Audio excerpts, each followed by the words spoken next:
Ladies and gentlemen, there comes a moment in every life where talent fails, where plans collapse, and where effort alone no longer guarantees victory. It is in that moment, at the edge of frustration and the dawn of surrender, that a new kind of power becomes available. The kind that does not come from man, but through man. I speak to you today of what happens when God becomes your strategy. When you align your goals with God's purpose, something extraordinary happens, not only spiritually, but practically. You begin to operate from a higher plane of clarity and direction that is unavailable through mere human effort alone. There's a shift, subtle at first, but unmistakably powerful. Instead of pushing blindly through obstacles, you start to flow with a sense of peace and confidence, even when the path ahead isn't fully visible. This alignment is not about abandoning your dreams. It's about elevating them. It's about asking not only, what do I want to achieve, but why do I want it? And is it part of a higher calling? You begin to see that the desire for success is not inherently selfish or materialistic. It can be a reflection of your divine design. You were made with gifts, talents, and a calling. But when your gifts are submitted to God's direction, they become tools of transformation, not just for your life, but for others. There is a common misconception that surrendering to God's will means giving up your ambition. But the opposite is true. When you seek divine alignment, your ambition becomes purified. It becomes focused, resilient, and meaningful. You no longer chase shallow victories that leave you empty after the applause fades. You pursue something deeper, purpose-driven success that blesses, builds, and lasts. Many people build impressive towers with no foundation. They climb ladders that are leaning against the wrong walls. They hustle and grind, only to realize they've spent years chasing goals that weren't truly theirs to begin with. Divine alignment saves you from that trap.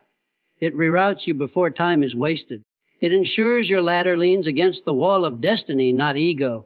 What does alignment with God look like in practice? It starts with humility, the humility to ask, Lord, what do you want to do through me? It requires quiet time, stillness, and listening. It's built in prayer, sustained through faith, and refined by obedience. When you're aligned, even the smallest prompt can shift your entire direction. A single nudge from the Spirit can open a door you never saw before. Alignment brings clarity. You stop second-guessing yourself constantly. You stop relying solely on logic, market trends, or opinions.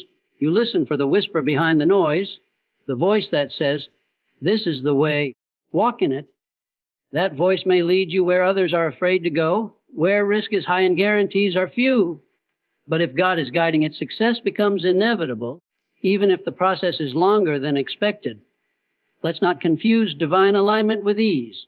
It doesn't mean life becomes effortless. It means your effort is now guided, focused, and empowered. You still work hard. You still face challenges, but your labor is no longer in vain. You start seeing results that far outweigh your input. Things begin to click, not because you're lucky, but because you're aligned. People around you may not understand this change. They may see you take fewer shortcuts. They may notice your calm in chaos or your peace in pressure. They may wonder how you're succeeding without compromising your values. What they don't see is the strategy behind the scenes, God's strategy. You are no longer reacting to life. You are responding to divine instruction. That is a higher level of living, and it brings with it a confidence that no title, paycheck, or recognition can offer. God's purpose also protects you. Sometimes what you thought was a missed opportunity was actually divine redirection. That closed door was mercy. That failed deal was protection. That delay was preparation.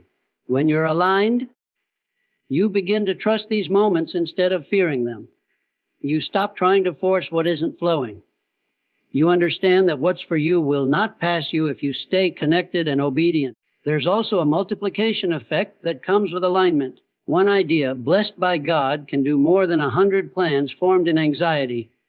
One relationship, divinely orchestrated, can unlock a decade of progress. One yes, spoken in faith, can open floodgates you've been trying to pry open with your bare hands. Alignment is not about doing more. It's about doing the right things, things that matter, things that last, things that bear fruit. And perhaps the most beautiful aspect of divine alignment is that it transforms you in the process. It's not just about achieving external goals, it's about internal growth. You become wiser, more discerning, more patient, your character deepens, your faith sharpens. You no longer measure success solely by what you accumulate, but by what you become. So when God becomes your strategist and you align your life with His higher purpose, you step into a realm where success is not just possible, it's promised. Not always quickly, not always the way you expect, but always with significance, because with God, success isn't just about arriving, it's about becoming. It's about walking the path you were created for with the one who created you. And in that alignment, you find not just progress, but peace, not just results, but revelation, not just achievement, but anointing. When you align your goals with God's purpose, you don't just win, you walk in destiny. Faith is not passive. It is one of the most powerful, dynamic, and strategic forces a person can activate in their life. Far too many people misunderstand faith as simply belief, something private, something still, something internal. But real faith is not just an idea you agree with in your heart. It is a force that moves your mind, your mouth, your habits, your direction. When activated properly, faith becomes a strategy that shapes every decision, every risk, and every step you take toward your goals. Faith is the substance of things hoped for, the evidence of things not seen.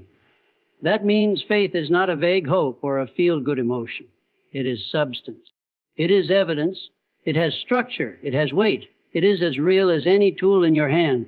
And when you apply it to your life strategy, it changes how you approach everything, from your business to your relationships, from your personal growth to your purpose. Without faith, all strategy is based on fear. Think about it. Fear builds strategies based on what might go wrong, what people will say, what has failed before, or what seems impossible. Faith builds strategy based on what is promised, what is possible, and what is already complete in the spiritual realm waiting to manifest in the natural. Fear counts the odds. Faith declares victory. Fear looks for permission. Faith walks in authority. Faith allows you to start things you're not qualified for, because you're not leaning on credentials, you're leaning on calling. It gives you the boldness to say yes when everything around you says no. Faith sees beyond the limitations of the present moment. It stretches your vision to see what others cannot see.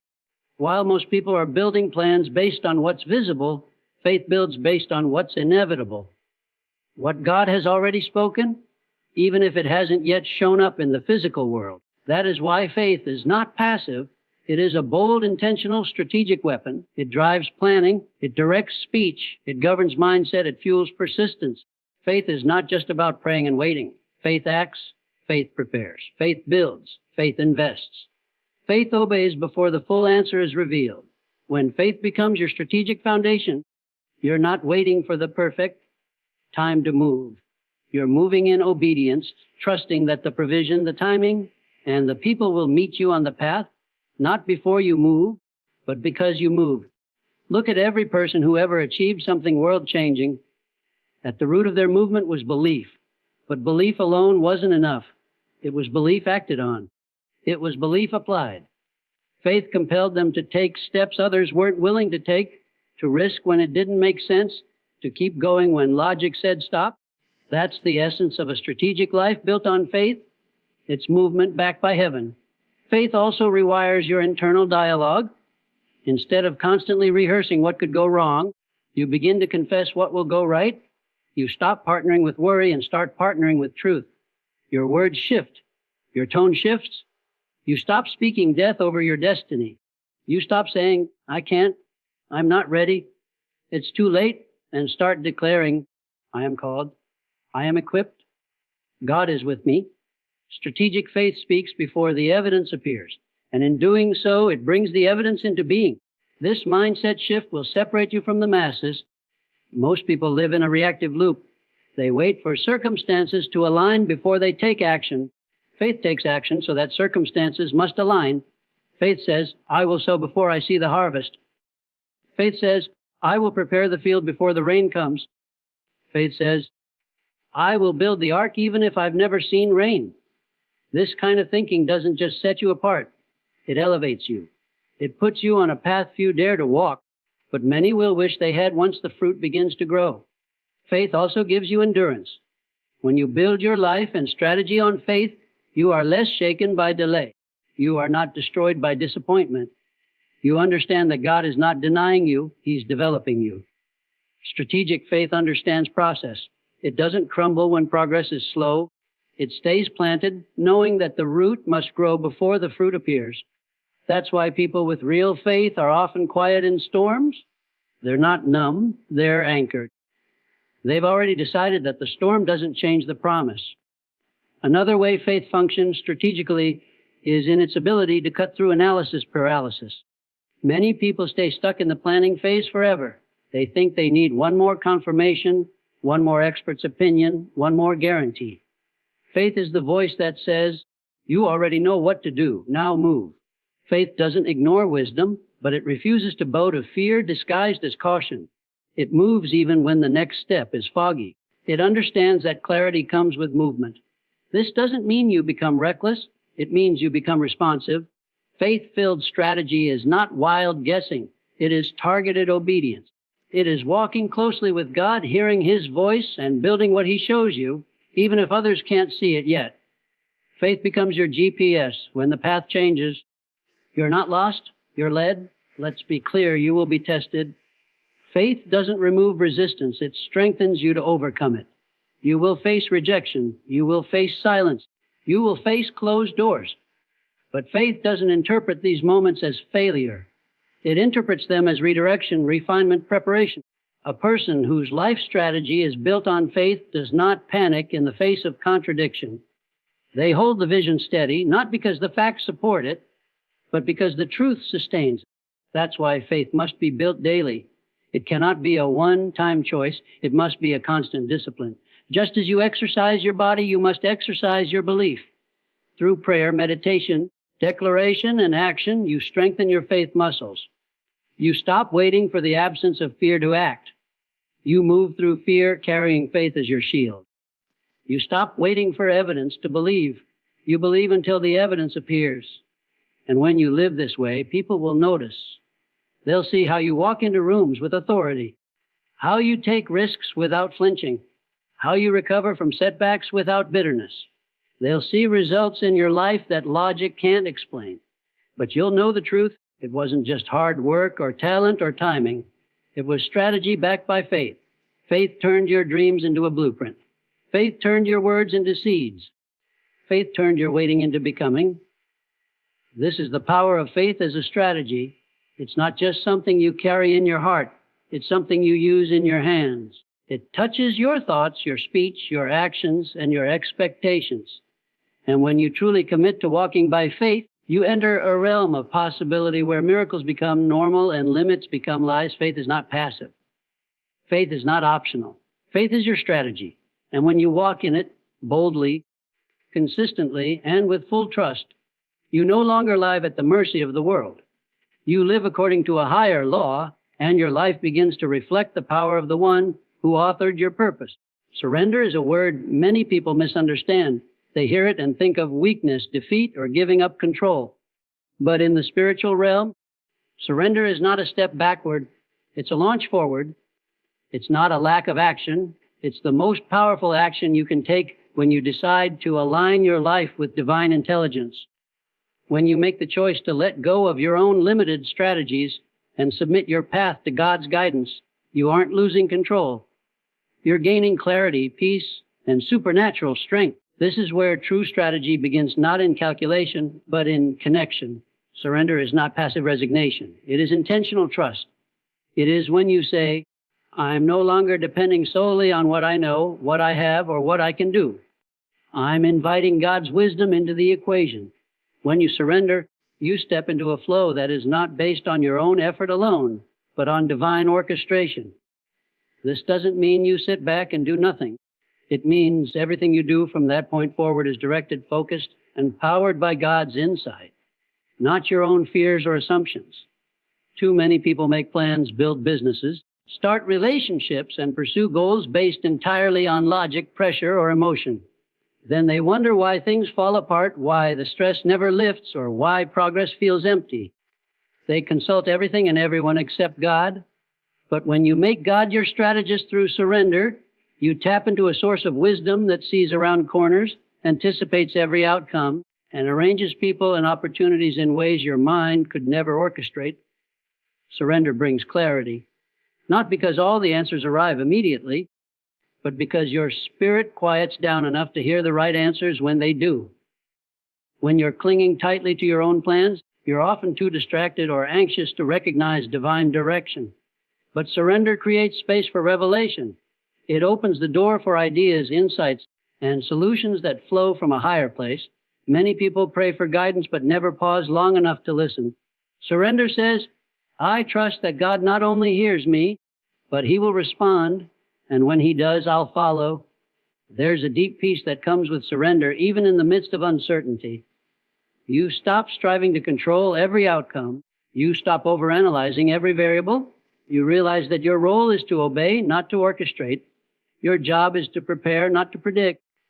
Surrender turns you into a vessel instead of a micromanager. You don't stop working. You work with a different energy, no longer anxious, no longer insecure, no longer desperate to prove yourself. You become anchored, steady, confident, not because you have all the answers, but because you're connected to the one who does. When God becomes your strategy and you surrender your plans to Him, timing becomes a tool, not a trap. You stop panicking when things take longer than expected. You trust that the delay is not denial but development. God isn't just working on the opportunity, He's working on you. Surrender helps you see that every detour, every closed door, every pause has a purpose. It's training, it's refining, it's preparing you to carry the weight of what's coming. Because here's the truth. Sometimes the blessing is too heavy for the version of you that's still holding on too tight. Surrender transforms you into someone who can receive and steward the blessing well. It also protects you. Sometimes what you think you want is not what you need. But without surrender, you'll chase the wrong things and call it destiny. You'll pursue validation and call it success. You'll rush into places that look good on the surface but carry hidden dangers. Surrender is how God keeps you safe, not just from enemies, but from yourself. You begin to realize that some of the best things in your life are the things that didn't happen, and some of the greatest gifts are the prayers God answered with a no or not yet. This doesn't mean surrender is always easy. It's not. Your ego will resist it. Your flesh will fight it. Your logic will question it. But the moment you push through that resistance and truly hand over control, everything begins to change. You begin to receive clarity you didn't ask for, strength you didn't know you had, and favor you couldn't have earned. You stop living like someone trying to force success, and you start living like someone walking in favor. Surrender also requires honesty. You must be willing to admit that your way hasn't been working, that your wisdom is limited, that your best efforts are not enough without divine direction. This kind of vulnerability is not weakness, it's wisdom. The most powerful people are not the ones who pretend to have it all figured out. They are the ones who know where to go when they don't. They lean on the eternal instead of the temporary. They consult the Creator, not just the crowd. And surrender is not a one-time event. It's a daily decision. Every morning you must wake up and choose again to trust God's way over your own. Every opportunity to worry is an opportunity to surrender. Every fear is a reminder to release. Every difficult choice is an invitation to say, not my will, but yours. And the more you surrender, the easier it becomes. Not because life becomes perfect, but because you develop a history with God. You start to remember all the times He came through before, and that memory becomes fuel for faith. There is a supernatural strategy waiting on the other side of surrender, a path that only becomes visible once you let go of the need to control it. When God is truly your strategist, you stop needing to know everything in advance. You no longer fear the unknown.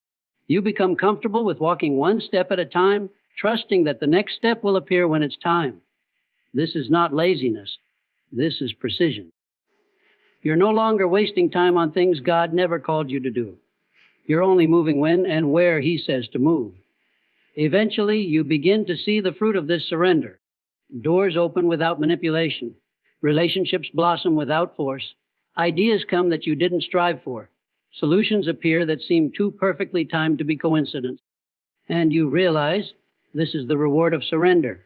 This is the result of letting God be the strategist while you become the servant, leader, the vessel, the willing participant in a divine plan far greater than anything you could have designed on your own. You are not weak for surrendering. You are wise. You are not failing by releasing control. You are finally stepping into true power, because when God becomes your strategy and you surrender to His lead, you don't just reach your goals, you fulfill your purpose.